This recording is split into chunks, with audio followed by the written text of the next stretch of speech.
Lancaster Street. All right, Lancaster Place. Lancaster Place. I know that one. But I didn't point at you. It's easier. That was, is that by Lancaster Gate?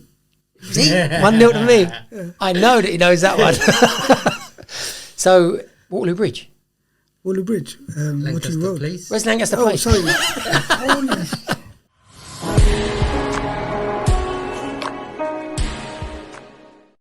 Thank you for supporting our channel. Thank you for supporting Wizan. Please like, subscribe, comment, and hit the notification bell for any future videos.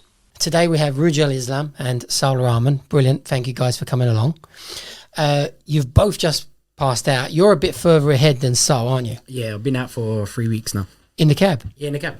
So you've now got to go for your finals appearance, which you haven't got a date for yet. So basically, I'll start with you, Saul. Tell me your journey. How did you start? What made you want to do the knowledge? Well, really, it was all about the freedom, to be honest with you, and the choice of when you want to work. And I have a couple of friends that are cab drivers, and you know, I saw their freedom and how they are with their family, and being able to, you know, provide time that's required to family and stuff.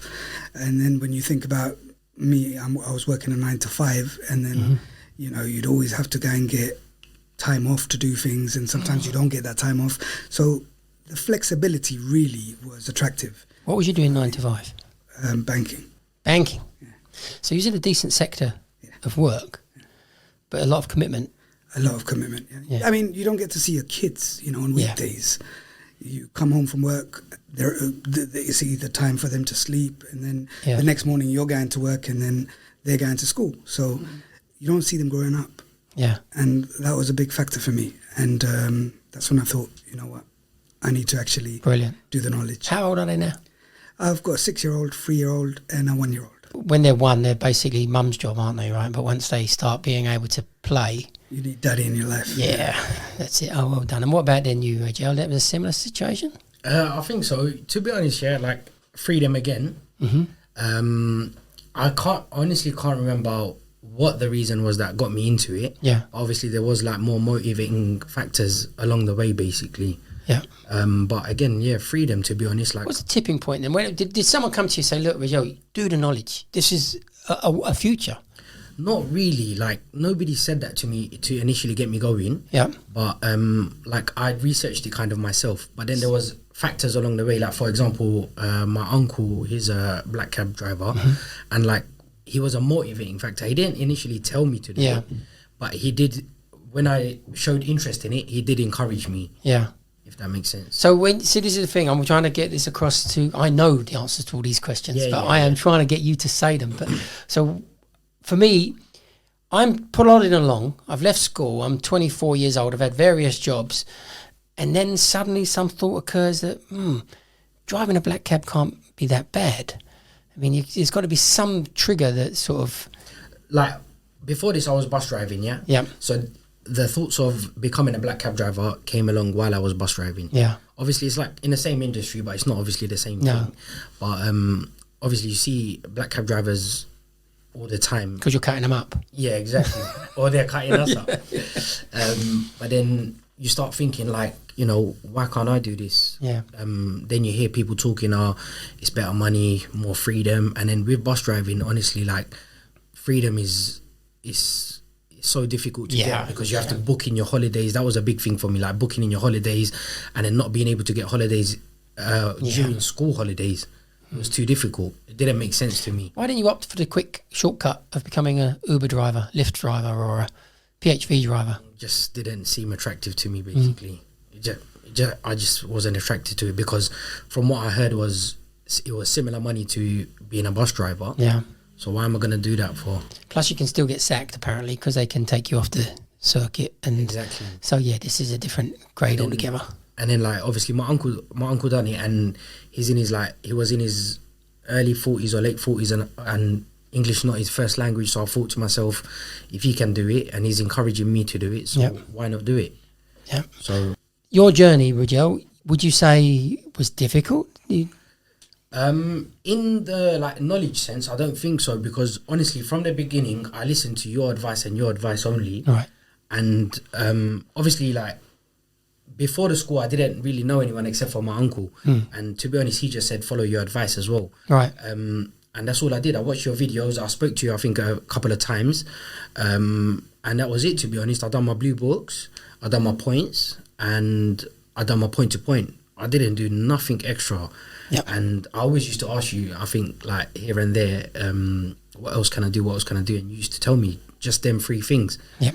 And then before I started the school, I think it was in May of 22. I had just finished my blue books. I'd done about 500 points revision. Not revision, sorry, 500 points. Yep. And then I asked you, like, what's the next step? You said come into the school, do your point to point and put in for your map test. I've done exactly that.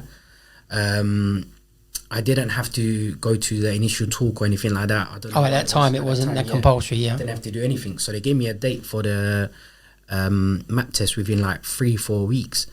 So, and by that time, I think I had done about 1,500 points. Yeah, it's a good amount for that time. And I passed the map test, come back to the school, carried on my point to point. Luckily, I got call over partner, Fahad. Yeah. And then we started doing point to point. And then I think within 3-4 weeks, maybe my timeline is a bit wrong, to be honest. Yeah. From when I started at school, May, my first appearance was in October. That's the timeline. Yeah. So I don't know if I'm getting mixed up a little bit. So I done obviously my point to point. I didn't do nothing extra. I didn't do no like football runs, bankers or anything like that. I didn't do nothing. And I just carried on my point to point, going out, point in, blue book every single day. I didn't give it a day miss, by the way. Yeah. Perfect. And then like luckily scored my first one, gave me a bit of encouragement to carry on. It seemed like a long time at the beginning, but once I started, I just flied through it. Basically. Yeah. And then What was it? How long did it take you? Mr. McDowell pointed out to me on my suburbs. So from my first 56 to my suburb, it was exactly 1 day under 1 year. So that's straight C's. I had 1D, but my last exam was an A. Oh, so it counted itself out. Because I know that 12 straight appearances is exactly 1 year's worth of appearances. Yes. Depending on a couple of days here or there that you might get. I also done my suburb within that. Yes. Oh, okay. So that's usually a 6-week period.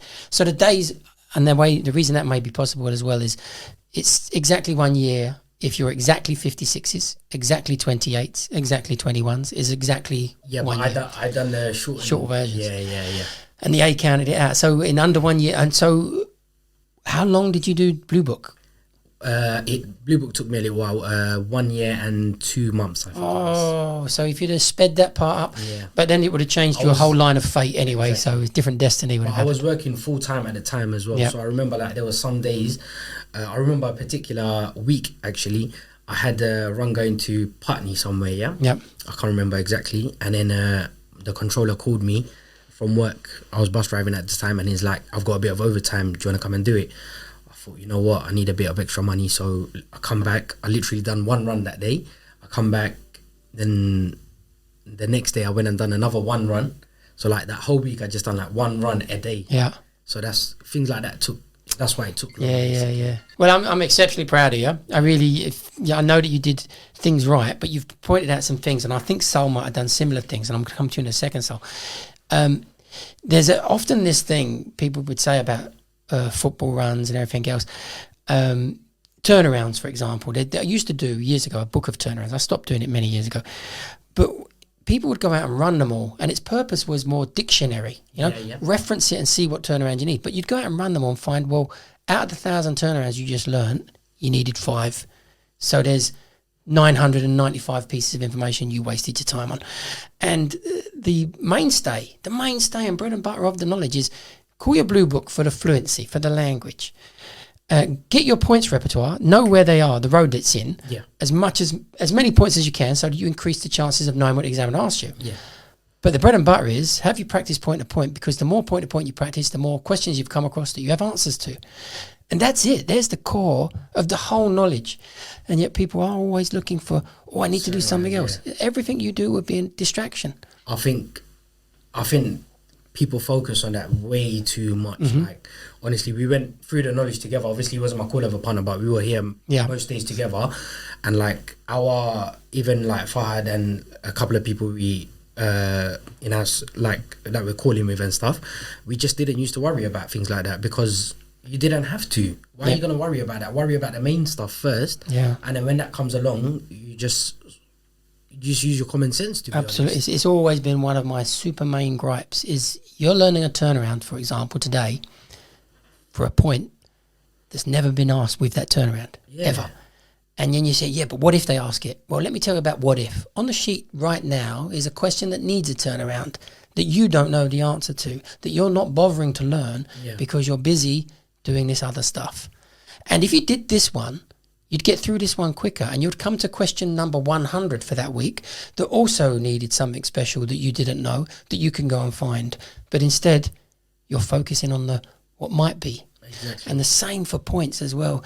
People are pointing things that have been asked once or twice, and yet there's a point on that sheet today that's been asked 100 times that you don't know. Yeah, exactly. So this has always been the focus of certainly for beginners, and also have been the reasons why I tell people to do the knowledge the way I do, because if you're going to do it the knowledge point way, you're going to be finding points that no one's ever asked and never will ask, but you're doing it on the basis, maybe they will, and I'll be lucky. Well, here's what they are asking. Let's remove the luck and make sure we know that. But your journey, Sol, similar. I know you've done very well. Slightly slimmer. When I actually thought about doing the knowledge, I thought, you know what, I have to do it in a structured way because of my background. Yeah. And so I had to take one step at a time. And firstly, it was obviously the Blue Books. The Blue Books, I completed a book within a month. So I was doing 5 runs. 4 runs a day, 20 runs a week. 20 runs a week, yeah. And then I went on to the next book. After the Blue Books were done, I did the Wiz Radius. I think it was 20 times asked in the last 12 months, which was your advice. And your videos are brilliant online because I watched them a couple of times and then just made sure that it was embedded in me and what you said and how to do it. And then after I finished my 2,400 runs, that's when I actually called you and I said... 2,400 runs? Yeah, you've done a lot of runs. What runs you No, runs. Sorry. Points. 2,400 points. After I did that, I called you and I said, I asked you for the missing pieces. And it was only because, not for to do the whole of missing pieces, but I wanted to do the City and West End. Yes, definitely. Yeah, and good. The City and West End for me were like vital because you're always crossing over. Yeah. And so those 2 runs, they're like 40 runs each, became my 5th book of calling over. So I did that, my points, and that in total took me about 8 months. Well, you are power working. Yeah. You haven't made a single mistake. The missing pieces definitely are great because they're trying to cover some bits you don't know. But the thing about them is you didn't need them for the first appearance. That's exactly what you told me. But what I didn't want to do is when I'm on P2P is go out pointing. Yeah. So during my 56s, I didn't have to point much. Right. It's only at the end of the 56s, there's some points that I didn't know on 28s or whatever. I would mark them down on my iPad and then make a bike list and go and see them. So that freed up time for me. After I did that, then obviously, I came to school. I met Rujel Fahad shortly after I booked my map test. And then I think my first appearance was in October as well. Shortly after yours. But shortly after mine, I think. Yeah, shortly after yours. And then I had, who did I have? I had Whitehead. He gave me a hard time because there was one line he gave me from, where was it? Seagrave Road to Robe Street down in, was it Lewisham? Rope Street, no, in Rotherhithe. Rotherhithe, yeah. And I couldn't see the bridge. And I was skipping roads, etc. But the fact that I scored that day gave me so much confidence that, hold on, these guys ain't that bad. These guys ain't as bad as the horror stories that we're told. Well, you had a good examiner. Yeah, well, he was good. But then, you know what, I haven't had any problems with any of the examiners. I had Mr. Gunning 3 times. I had Mr. Hall 3 times, and I had Mr. McDowell 3 times. They were all fairly... Is that 9 Cs from that lot or not? Yeah. You got 9 C's there. I got 2 B's. One was from Mr. McDowell. So you had 3 C's from Mr. Gunning, 3 C's from McDowell, and 3 C's from Hall. 3 C's from Hall, 3 C's from Gunning, and 2 C's and 1 B from McDowell. What a nice record. So that's only 9 appearances. You done straight 12? Straight 12, yeah. And you done a straight 12 because of the A? Yeah. Oh, well, this is just commendable. So this is... What this shows, which is really important to me, because what you did in terms of the work rate is you don't even have to work that hard, but what you did there is that work that you put in got you through the knowledge much, much quicker. And it does bug me a little bit. There are people doing the knowledge right now that are complaining a little bit it takes a little bit too long. And it's become a little bit of a pet thing of mine recently. There was a lot of people in my day who did the knowledge hardcore. Exactly what you did. We would work hard. The Blue Book, like I tell people, 16 runs a week is 20 weeks. That's standard. Yep. You up it by 4, you can do as many runs a week as you can cope with. It's no good though. I have met guys. One guy came in, he said, I've done all the 400 runs at the time. I said, oh, okay, great. And can you call them? He said, oh, am I supposed to call them? Oh, no. Okay, well, all you've just done is a little minicab trip around London for 400 places. So that fluency and getting that part and going home and revising them, that seems to be where a lot of people go wrong. They do the first 4 runs, they don't nail them exactly. They do the 8 runs, now they've got 8 that they're rocky on, and it gets deeper and deeper. Yes. And plus they take time to complete the whole overall task, which you didn't do. And again, you're very much like me, the structure. I always point this out to people. Learning 320 runs is difficult.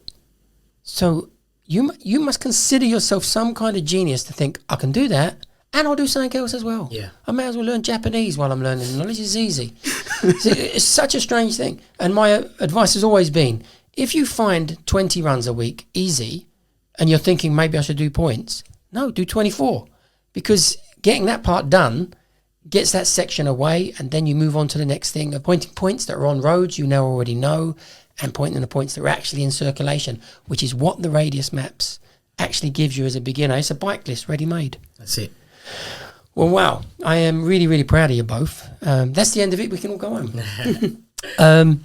So you are going to have your rec, but you've actually been out in a cab, so you've got 3 weeks of stories to tell. Yeah. How are you finding it? No, it's been good so far. Like, I think it's better than I expected, to be honest. Oh, good. Yeah. Obviously, you hear from other people and you don't know what to make of it, and if it's true, if it's, but then when you get out there, honestly, to me, it's better than I expected. Yeah.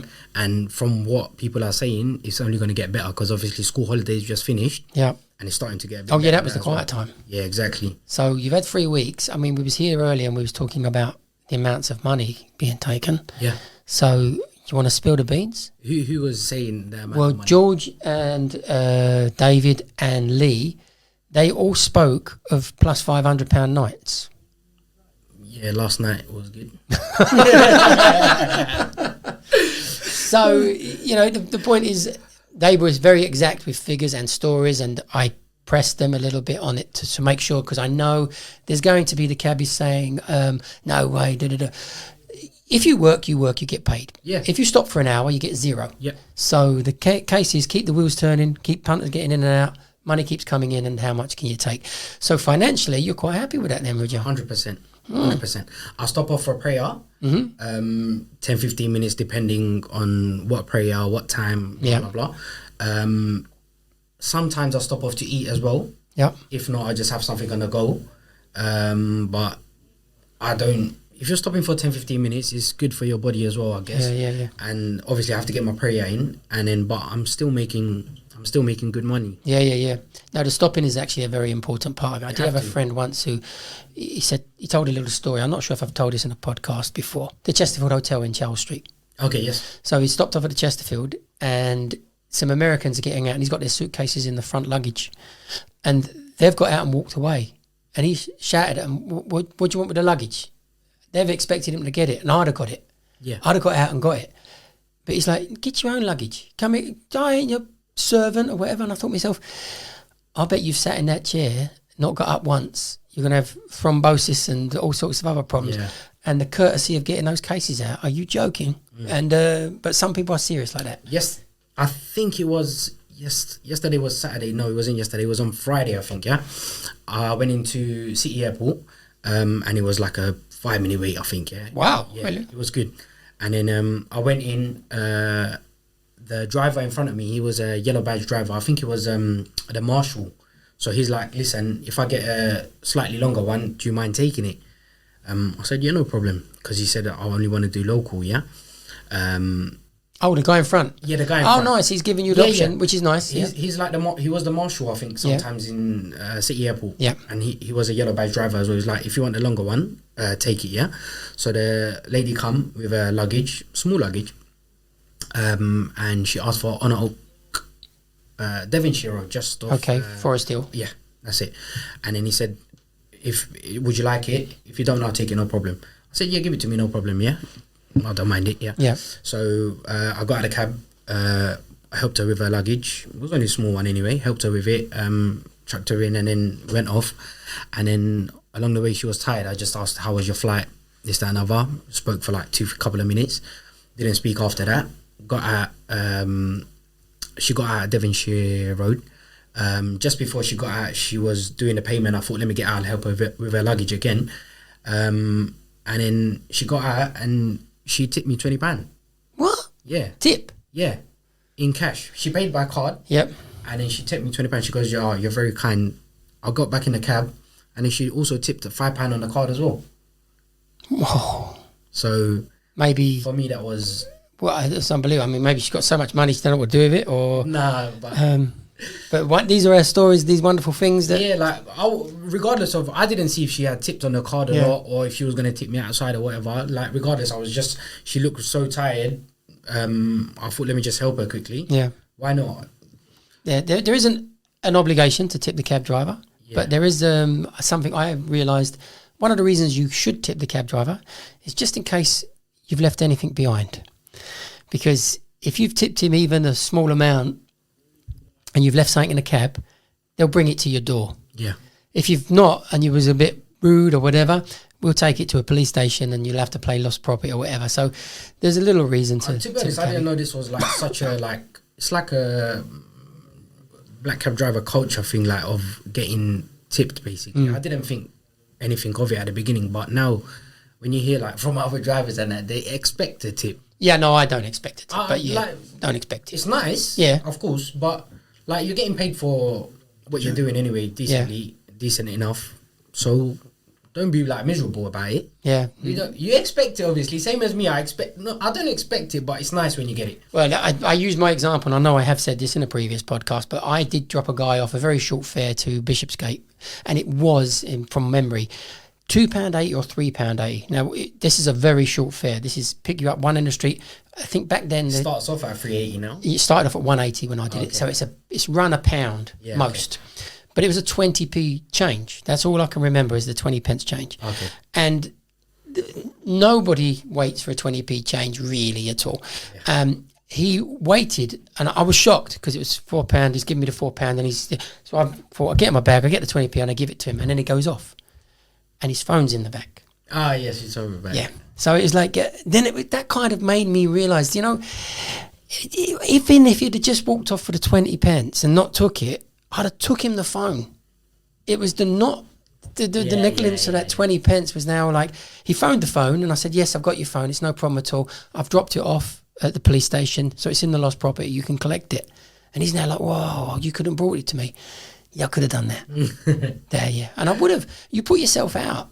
I mean, I know guys that have picked up something in their cab and they know where the person lives. And they've kept it in their cab for maybe a week, just waiting to be relatively nearby, and then knocked on the door and said, you left this in the cab. Yeah. So, yeah. Tip the cab driver just out of a niceness, but, you don't have to at all. So you've got this to look forward to. So your days of banking are over. Was you on very good money in the banking? It was good. It was good enough, yeah. And now, I mean, as I joked with you earlier, you've started a car wash company with the Adidas tracksuit. You got to try me on. Would you encourage anyone else to do this? 100%. 100%. Like, obviously my journey through the actual knowledge, it wasn't difficult. Yeah. As in like learning the stuff and things like that. Yeah, but is that because you're a genius, or you was No, absolutely no. lucky, or you worked hard? No, I think I worked hard, definitely. Yeah. But also, like, I had support at home as well. Like, obviously, I'm living at home still, so I didn't really need to worry too much about rent. The kids, like, my mum would look after them, my wife would look after them. My wife was working as well, so my wife and my dad helped me financially as well. But I was working full time while I was doing the Blue Books. Then I think I went to part time. I think on my second 56, I think it was. Yeah. And then on my 21s, I think it was, I think I let go of work Yeah. because I just wanted to get it over and done with. But like I said, like, if I didn't score along the way, I don't know, it might have been different, but I was working hard. Yeah, definitely. I was out every day. Like, people would say, oh, how many points you doing? Like, how you going pointing every day, this, that, and other. But I was going pointing every day. I was coming to the school, doing my point to point. I was doing my Blue Book. First thing, I'd wake up in the morning, before the kids wake up, I used to call my Blue Book. 20 minutes used to take me. Yep. I recorded myself. I think it was like 17 minutes, 19 minutes, 20 minutes, and 21 minutes for the last book. So I used to just bang it. Some days on the bus, when I was on the bus, I used to do 4 books a day. I used to be driving, and I used to be just calling it. See, this people don't realise what it gives you. So, for example, I used to use any cab driver. We was out there just now, and I was speaking to George, and a very simple kind of question come up. But once you start driving a cab, once you stop doing the knowledge, even once you've stopped doing the knowledge, the brain is now ticked into a new realm. Yeah. And it becomes like, please don't ask me anything. Yes. So things like, you're on a knowledge, you've got to be accurate. You would say, a cab driver would say, comply Parliament Square, leave by either Millbank and Victoria Street. So there's 4 streets disappeared completely. Yeah. Broad Sanctuary's gone, Yeah. Abingdon's gone, Mount St Margaret. Because what are they? All these little pieces that we insert. So as soon as you don't call over often or fluently, you're now thinking, what's the next road? And I always used to think to myself, if you can remove that part and just think, what way shall I go? If you can think about and worry about your route, then the road names, they're there. They're there because you've got the pattern. And you'd always hear in your head the music of it, wouldn't you? Think, that didn't sound right. It's this, isn't it? As people don't call over properly, they never get that. So it's already very, very difficult. I picked up in, I got like 2 stories, yeah? Go on. I picked up in Berkeley Square, yeah? And the guy said to me, I was just outside Annabelle's, I think, yeah? I don't know if he came out from there or what, but he said to me, the Langham Hotel. So obviously I know where the Langham Hotel is. I've heard the hotel before. It's a big point. He said to me, the Langham Hotel, and I felt like I couldn't say to him. You dropped that. Yeah. So I didn't say anything to him. We don't out of pride. So I'm thinking, Langham Hotel, I've started driving now. I'm going round the square. I don't know which exit to take. I've gone past Davies Street. I've gone past Conduit Street now. I said, where the fuck is Langham Hotel? And then it's come to me, Langham Place. Then I don't even know where Langham Place is. And then I was on the phone to someone, yeah, and I think he must have heard them say the Langham Hotel. And then I've just said, what exit shall I take? And he goes, what do you mean what exit? It's in Portland Place, innit? And then when he said Portland Place, then it came to me. So I went round the square twice, and I took Conduit Street, and then I went just straight up Regent Street, basically. Did you charge him for the 2 times round the square? Yeah, obviously. You didn't know what was... No, I'm joking. I don't know. I think I might have said to him, sorry, I missed the exit of Conduit Street. So I don't think he said anything. Yeah, might have gone 40 pence, 60 exactly. pence. 2 days ago, someone asked me where New Cavendish Street was, and I was like, I know that street. Where is it? Then another friend said Marylebone High Street. I still can't see it. Yeah. And then when someone said Tottenham Court Road, I was like, oh yes, Howland Street, New Cavendish Street. It's going to happen. It's gone. So, yeah. It's normal, but there's another thing that kicks in. I mean, you mentioned Devonshire Road. I can go Forest Hill straight away. Yes. My tip is trust your first instinct, because we've done it so often that the brain will say something, and that even though it said it, you don't know if it's right, but you know it said it. So just trust it's probably right. Now you've got to think, where the hell's Forest Hill? And that's what you're up to, and you can sometimes put it together. But it's absolutely normal. It's a really lovely phenomenon that we all struggle with, and we all drop things. So my argument on this one, I used to get people get in and say, I want to go to a particular nightclub, and I say, I don't know it. and they would get umpty and say, "You're supposed to know everything."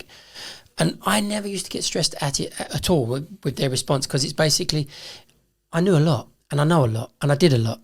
And of what I don't know, I don't mind. I'm fine with it. So if you've got a problem with it, get another cab. I don't care. There's another fare waiting up there. But they always used to think that we know absolutely everything. Yeah. But we know a lot. I'll tell you another howler, yeah? Go on. This was like on my first or second day. This was bad. I picked up... I think he must have come out, Hamilton Place, the casino, yeah? Mm-hmm. Which casino? Les Ambassadors, I think it is. Oh, yeah. He must have come out of there. And then I had just come from prayer, and my light, I turned my cab on, the light was on. You was just coming from prayer? Yeah. And then I turned the car on, turned the light on, and then he's come over to me, goes, "You free?" I said, "Yeah." "Where we going?" He said, "Hyde Park Gate." In my mind, I know where Hyde Park You're thinking Gate of a is. gate, yeah? Yeah, I know where. In my mind, I know exactly where it is. Yeah, I've done leave on the left, Hamilton Place, left Park Lane, right Park Lane, left and right Cumberland Gate, left Bayswater Road, and then I'm just about to set him on the right, Hyde Park Gate. I've gone there, and it says Hyde Park Place. I said, come on. Obviously, he's just in the back. He's on his phone. He doesn't even know what side of the park he's on. He doesn't know what's going on. And in my head, I'm thinking, what have I just done? All I need to do is go around Knightsbridge and I'm there. And then I've gone Hyde Park Place. You have to go through the park now. I went through the park, sat in a bit of traffic. But did you see, the problem is that when you make the mistake, it's very hard to then think, what's gone wrong? I now don't know Hyde Park Gate. So... had you pulled it first of all, it'd be easy. You go straight to it. But once you've mispulled it, you get trapped in a loop of I can't get where it is. No, but luckily it came to me straight away. As soon as I saw Hyde Park Place, I said, nah, what am I doing? And then I said Hyde Park Gate, went through the park, and then dropped him off. He didn't say nothing even. He didn't even know where it was. He didn't know where he'd been. Yeah. Not even. So you didn't let him off any money either? It didn't go, because it was like my first or second day, it didn't even go through my head. Like, I was still processing what I had just done. So I didn't know what to do, what to say. I just dropped him off and I said, "Have a good night, sir." And I think he even gave me like £2 tip or something. When are you going to be going up for your rec? Do you know? Not yet. Just waiting for the CRB to come through, and then I'm hoping for a call. But he's keeping me motivated. Yeah. You know, he tells me all his stories, and you know, I just can't wait to. Are you not bored of the stories yet? No. Cab driver stories. There's always a new story, you know. Yeah. New day, new story. Something new happens, and you know, I'm looking forward to it. And I know I'm not on road, but you know, I'm still encouraging a few of my friends to do it. Yeah. And trying to sell the freedom idea of it, you know, and the flexibility that you have, and work when you want, work as much as you want when you want, you know, work less if you want. Yeah. It's what you're happy with, you know. It's a life, isn't it? Yeah, of course. I often thought, I haven't worked for someone for, God knows, 30 or 40 years. And then you think of the regular job does not, it's not for me at all. I don't like getting out of bed, and I don't like going to bed. So my perfect job is to be up late and get up late. But it is absolutely the perfect job for a kind of category of person that's never going to be, we're never going to be nuclear physicists. Yes. We're never going to break grounds in some major job that's going to give us some satisfaction that we achieved something. I think, most of us anyway. But in this, at least we gain some money and freedom that you can't. It's like, when I realised, like, obviously first couple of days was a bit difficult for me. But after that, you realise, like, there's, like, no pressure with this job. Do you know what I'm saying? Like, you ain't got someone telling you what to do. Well, you might have the wife telling you, Joe. Yeah, that's... New curtains this week. That's different, yeah. New washing machine this week. But I'll say, no problem. I just got to work tomorrow. Yeah. That's it, covered. As fast as you can earn it, they can spend it. That's it. But to be honest, like, other drivers, you don't have a problem with...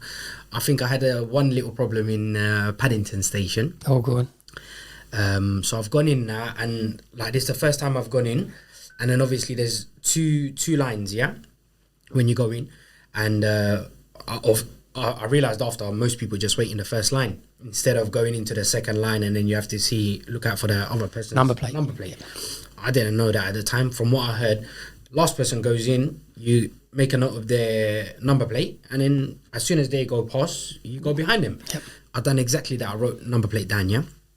I wrote it down, I went past them, I waited for him to go check the number plate, and then I went behind him.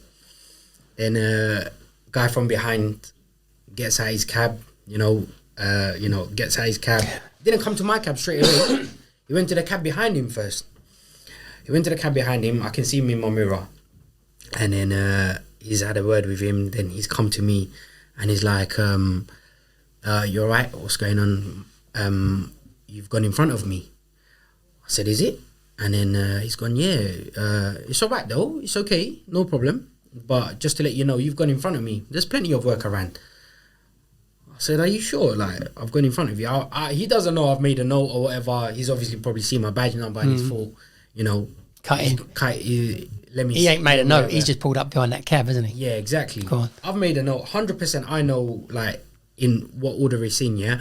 And to be honest, if I had cut in front of him, why are you going to the driver behind you first? Why don't you come and say something to me? Come for some first? reassurance. Yeah, and then the way you've come and said, oh, it's okay, you can go in front of me, like, it shows me that definitely you're behind me, yeah? Just wait in it, like, it's moving fast. Why come out and go speak to the driver behind you, then come to me? Like, it didn't make sense to me. And then I've gone to him, like, I've just said to him, what, just because you've seen my badge number, you think I don't know what's going on? And then his tone changed a little bit. He goes, oh, it's all right. So I said, listen, mate, if you want to go in front of me, just go. I don't have a problem with it, yeah? And then he goes, no, it's all right. And then he's jumped in his cab, and then that's it. You didn't let him know that you'd already written down the number plate? No, I thought, what's the point? You know what? He's going to say what he wanted to say anyway, so... Yeah, this has been another... We spoke about it just earlier. They're blaming the 80 badges for everything, which they've always done. Whoever's new gets the blame. And in this instance and in many other instances, they're wrong. And what you have to realise here as well is this is one cab driver with one mental idea that he thinks he's right on. So us in general as cab drivers, for example, if that was me behind you, if I was 100% convinced that you pushed in front of me, I'd have said nothing. Nothing. Because, like you said, it's moving. Yeah. I'll get out and say something now, what, have an argument maybe? Have a fight maybe? Or make a friend, I don't know. But right now, I don't need to bother doing anything. It's one cab. If it's really, really quiet and it's been quiet and where everybody's scratching for fares, I would say something. But I'd have to be 100% sure. Yeah. But the guy had obviously made a mistake. He hadn't clocked the fact that there was two queues and he was on the second one behind the cab. It's not even that. I think he just saw my number and he thought, let me go and say something, because he had that kind of... Well, that's worse, isn't it? That means he deliberately did it rather than thinking he was in front of him. He had that kind of like that attitude. Like if he, he's only new. Yeah. He came. Put his hands in his number? pocket. It was a 7 number. I think, if I'm not mistaken, I didn't really pay attention to his number. No. But he put his hands in his pocket and he, what, mate? You just went in front of me like that. But this is one of the funny things. I mean, I generally, like we said, if you think I've done something and you come to me, I'll pretty much know for sure whether I'm right or wrong. Yeah. If you've done something to me, you have to weigh up the fact of what are we going to gain by getting out and doing anything. Or one of the rudest things, and a lot of drivers do it, is that they think the fare is theirs. So they will pull in front, that fare's mine, say something, try and drag the passenger out, get them in their cab. And it's such bad PR. Yeah. If you thought that fare was yours, fine, but it's gone now. Go for the next one. Take the fate. Just I think that's the only like thing I've seen in the last 3 weeks. I've only been out 3 weeks. Yeah. Against another driver. And you've already been twittered. They're probably on Twitter. This guy, he pushed in front of me, filmed and everything. So, like I don't think 100%. I was in the right. If you knew the plate that was in front of you, you've done it. You've done it exactly right. Yeah. So maybe he watched this now because he's a fan of the show, and he'll say, "Oh yeah, that was that geezer." I remember. Oh dear. So how are the wife and kids taking it? I'll be honest with you. I've been working quite hard the last 3 weeks, obviously. Yeah. I think. Is the wife counting the money? No, at the moment, no. Not allowing her? Nah. Just, you told her it was dead out there, because that's the trick. That's it. How much you earned today? Nah, just Nah, it was rubbish. 70, £80. I don't think it was worth doing the knowledge. Yeah, but I'll Just stick enough at to it. make the rent. Yeah, make the rent. I'll keep sticking at it though. Don't worry. She has a. She doesn't really ask, to be honest. If she just asks, like, was it okay yesterday? This, that, and other.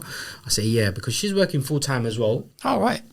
So like, she'll do like, I'll do the drop offs in the morning, and then my mum usually does like the pickups from school, or even I pick them up from school sometimes. Yeah. And then obviously she does evening shift basically. Yeah. But obviously I want to get to a point.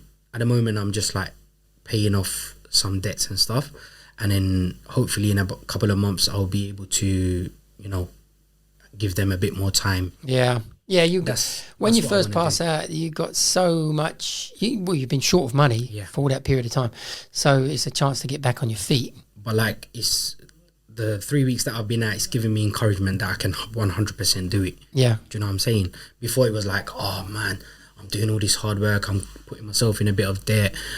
Is it going to be worth it? But the first 3 weeks have shown me that 100% it's been worth it. Get myself out of debt, then I can relax. Yeah. You know what I'm saying? Yeah. So You're going to buy a cab, rent a cab? I'm renting at the moment From? off Paul. Yeah. Paul, HP Taxis? HP Taxi, that's it. Like, pick me up from Greenwich, where the office is now. Took me to the cab. And then, I got a new one off him the next week. Electric? Electric. Brand new one. Handover was perfect. It was I picked it up from Brewery Road the next week. And Straight off the showroom? yeah, straight out of the showroom, yeah. I think one of the newest ones, because it was a 73 plate. It just came out in September. So, it's like, there's nothing to like complain or, it's been perfect. What do you like to drive? Is it nice? What, the cab? Yeah. Our cab is wonderful. Like, you're in there for like, 7-8 hours, or some people even longer. But What's your longest shift? We talked about that earlier. no, honestly, my longest shift so far has probably been about 10 hours, I'd say. Wow, you're a lightweight, Roger. Yeah. I don't need to do more than that. But yeah, like, I've not needed to do more than 10 hours for what I'm happy with. Do you know what I'm saying? Yeah, wow. Like yesterday, I think I could have gone on a lot longer, but I said to myself, no, what's the point? Go home. Go home. Why am I going to get home so late? I had a nice sleep. Completely forgot about the podcast in the morning. And then, but yeah, like, you can go on. Yeah. You can go on. Can do a full 24-hour shift, Yeah. I think, to be honest. Well, maybe so. Tell us about appearances, about any of your appearance stories. Appearances. Yeah, any good ones? I mean, What was your best appearance where you think you hit it out of the park? I think it was my first one with Mr. Gunning. You had a gunning for the first 56. Probably. On my first... No, sorry. My first one with Gunning. Oh, your first appearance So with I him. think that was on my third 56. And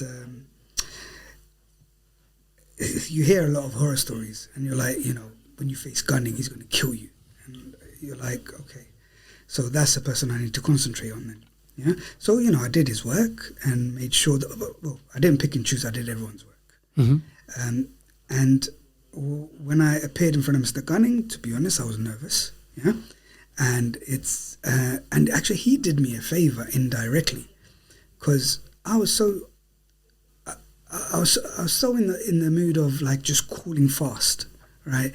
And then he gave me a run, don't remember what it was, but when I started calling it, I was going quite fast. And he told me, with quite a loud voice, stop, that's not going to work with me. And I was like, okay, cool. And then, after the appearance, he explained to me why he said that, and it made total sense. So then I slowed myself down, and he gave me the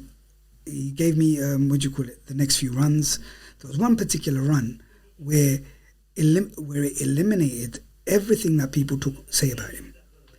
And that was from Brockley Way to Polworth Road. There's a hall. Streatham. Yeah. To turn to Hopton. Yeah. Hopton there. and Polworth. Yeah, but what's the point? But there's a point there. Inside those two, there's a point? There's a point. Yeah, that's on right. Polwarth Road. Streatham Conservative Association. No, That's on Gleneldon Road. Gleneldon Road. But there's a point. On It was a turnaround. That's how I know it. But I don't know there was a point in Polwarth. So there is a point there. Coventry Hall. Yes. Coventry Hall. Wow, okay. Coventry Hall. That's on Hopton Road, right? So, and I was like, yes, I know this run. Yeah. So I started the run, and I went as fluently as possible.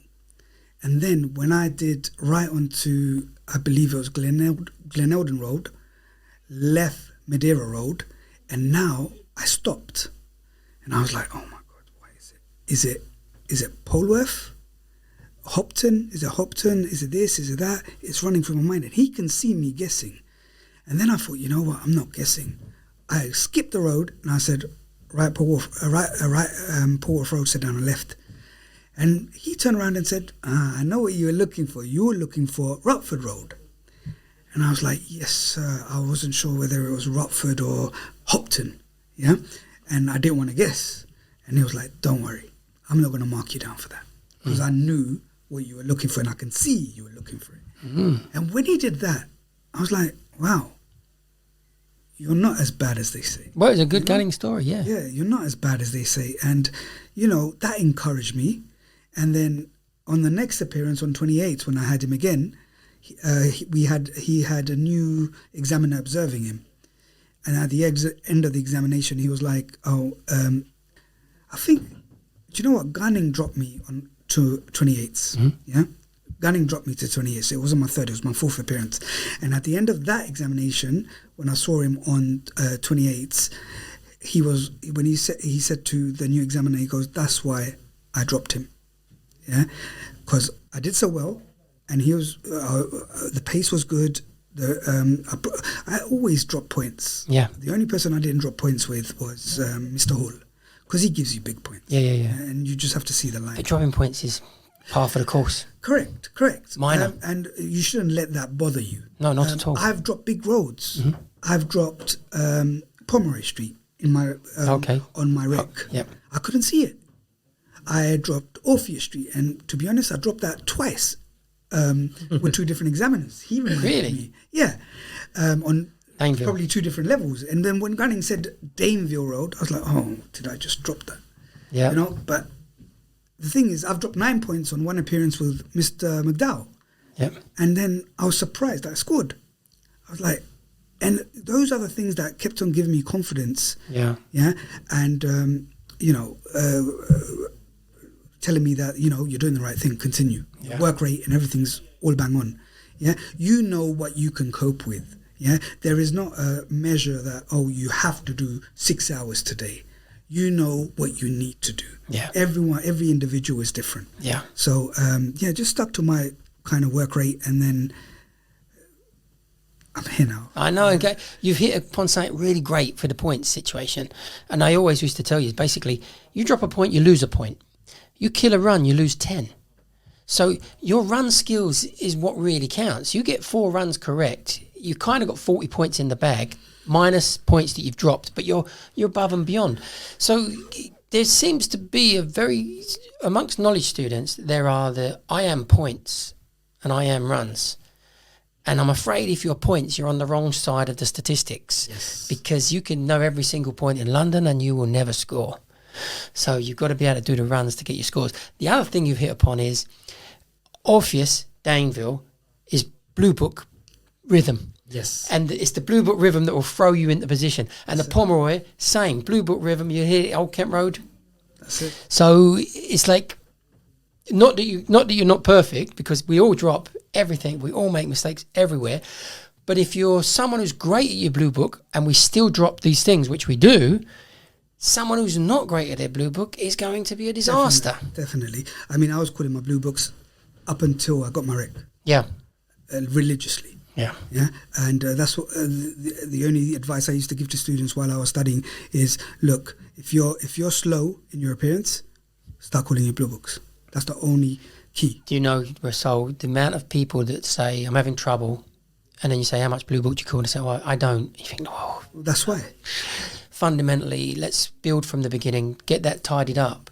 yeah, but I need to find more points. Well, you know, it's hard enough getting your blue book called over, so you should get that tidied up and then start building points repertoire again. But they get, for me, I've always made the metaphor that it's like a sinking dinghy and you're trying to put patches on it all the time, when really and truly, screw the boat up, get out, get a brand new boat and come back in. That's it. So the blue book aspect, lovely. Another common mistake that people do in appearances is, let's say they start a run, they start calling the run, and then they're stuck.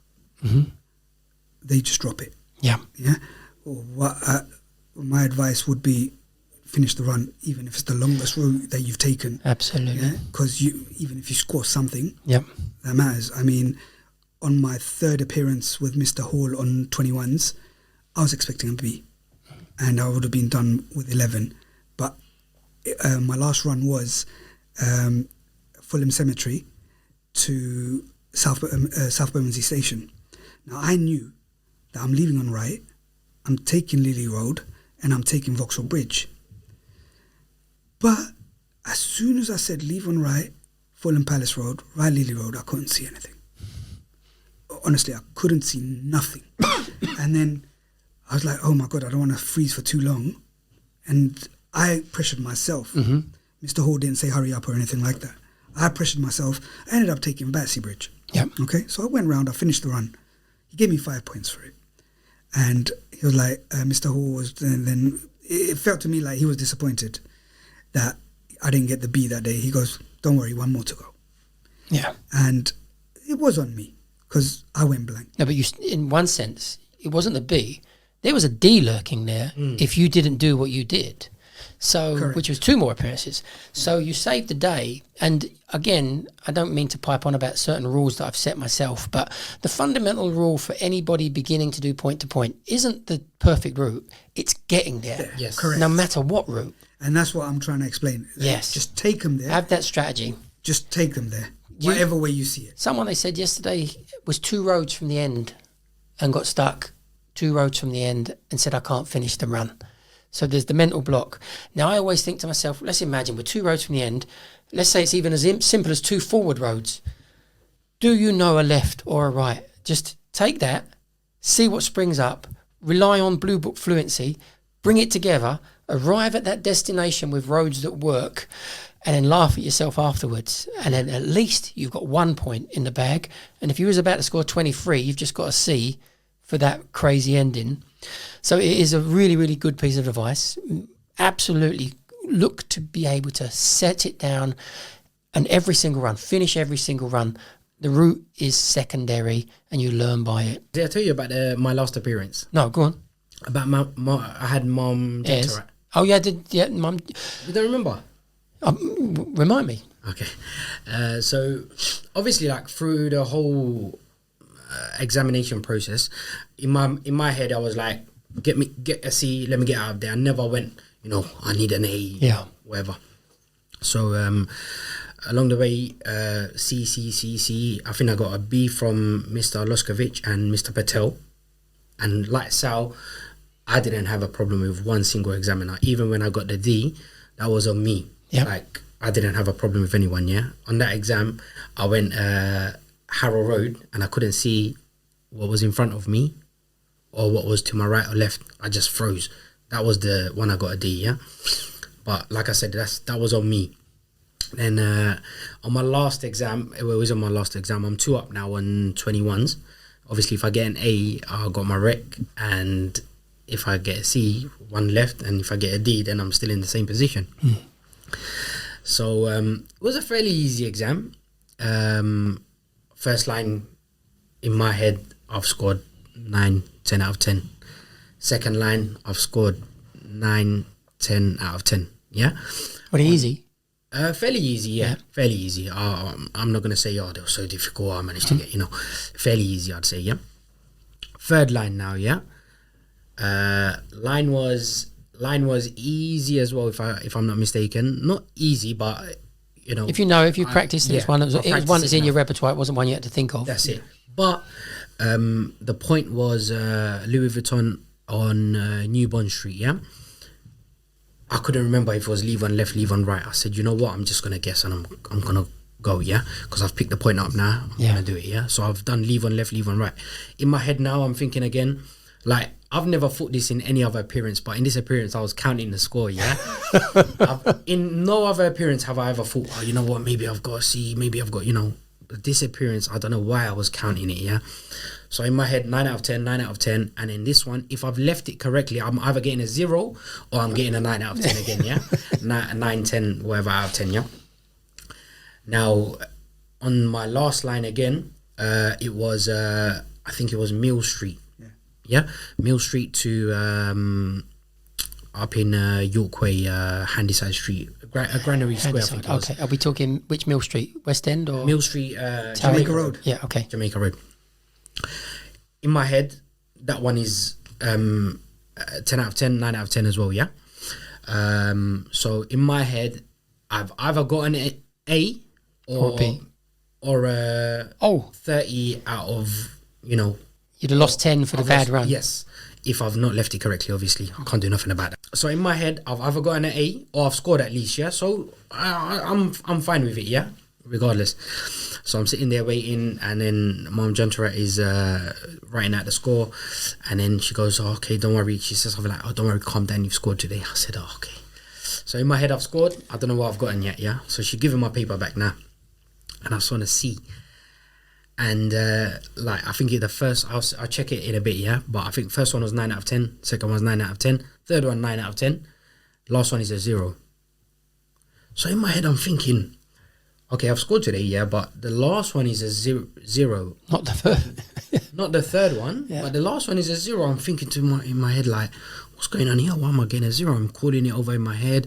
That time I've left, I've gone to the reception, I've given him my card, he's giving me my date, and then I'm still looking at it and I'm thinking in my head, what has happened that she's giving me a 0? And all I can think of is when you come out of George Row, I've come out of George Row and I've done a right into Jamaica Road. So there is a no right turn sign there, but underneath is taxis are allowed. Exempt, yeah. So I'm thinking in my head, it has to be that, yeah. I've said to myself, I'm gonna go back inside, yeah. I need to ask like if it's because of that or not. And then I've said to the guy at the front, and Mr. Whitehead was there at that time. I said, so is it okay if I go back inside? I just want to ask the examiner a question. Mr. Whitehead's giving me a bit of a funny look, like thinking like, what's going on here? Yeah, he didn't say nothing. But the guy said, yeah, go inside quickly if you don't mind. So I've gone inside. I've said, Mom, if you don't mind, can you just explain why I've got the 0, please? And then she's gone, she's looking at it, and then I don't think she can remember. And then I've said, Mom, is it because of the right turn out of George Road? She said, yeah, there's no right turn there. I said, Mom, if you don't mind, can you just check it, please? Because I'm pretty sure underneath there's a taxi exempt sign. So she said, yeah, I'll have a look. And then she's gone, okay, Mr. Islam, can you sit down, please? And then she's gone, can you call her run again? Last line again, please. I've called it exactly the same. I haven't changed anything. And at that time, she gave me -2 for hesitation anyway, on that line. So she's gone, she's added up the score again. And then she's surprised herself, and then she's gone, oh, Mr. Islam, you got your wreck today. Oh, bravo. So I was like, oh my goodness. But you wouldn't have had your wreck had you just walked out. Yes, exactly. Like I would have scored. I scored a C. Yeah. If I had just walked out, then yeah. But I'm not saying I advise people to do that. But in my head, I knew, like, I kind of knew if it was that, yeah, I'm getting an A today. You are not exactly the same, but just recently, this week, a guy phoned me up and he said, Dean, my friend, I'm coming to you because I know you're going to know the answer, Dean, but my friend basically did Montague Close, Cathedral Street, rather than doing a right into Duke Street Hill, and it would have been his wreck, and Mr. McDowell gave him minus so many points for using Cathedral Street instead of going right into Duke Street Hill from Borough High Street. Okay. And I said, okay, well, the right from Borough High Street into Duke Street Hill is illegal. You can't do that. There was a spell where you could, but even then it was a grey area. But now it's clear. The signs that I saw, everything is now absolutely clear. That's not legal unless there's an exemption come up. And he said, yeah, so what should I do? I said, well, just write in and say, look, this is what's happened. He lost about 4 or 5 points for it, and it put him below the 24, and the C would have given him his rec. Okay. And he wrote in, and they changed it and gave him his rec as well. So the same, well, not as dramatic as yours. Yours was on the day, and yours was for a 0 to a 10. Yes. Which, in a sense, very often when it's a 0 to a 10, they lost a C. Yeah, okay. But you do lost There's an a A. difference between a C and a. Yeah. But yeah, another C gained. I went back. out and I showed like Mr. McDowell was like, is everything okay? And then I showed him my card and he's like, oh, there's never a better time to get that. So like to finish on an A. Yeah. I love the fact that you both come in and sat in on this, and I really hope it Thank goes you very down well. much.